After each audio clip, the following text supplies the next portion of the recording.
پر بانکونو د شرعي څارنې بورډ لومړی ناسته وشوه.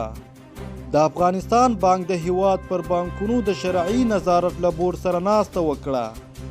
په دې ناسته کې چې شنبې د سلواغې پر 30مه د افغانستان بانک د لوړپوړو ترمنځ وشوه، د اسلامي بانکوالۍ اړوند بېلابېلو موضوعاتو باندې خبرې اترې شوي. د دغې ناستې غړو په هیواد کې د اسلامي بانکوالۍ سیستم پر ودې او پراختیا او په بانکونو د شرعي څارنې له بورډ سره پر همکارۍ ټینګار وکړ. د افغانستان بانک لومړی مرستیال نور احمد آغا په دې ناستې کې وویل چې د بل هر وخت په پرتله د اسلامي بانکوالۍ د پراختیا لپاره کار روان دی. سربیره پر دې په ناسته کې د هیواد یو شمېر سوداګریزو بانکونو د مضاربت پالیسۍ په اړه هم څېړنه شوې ده. د ویلو ده چې دا د افغانستان بانک لخوا د هیواد پر بانکونو د شرعي څارنې بورډ لومړی ناسته ده.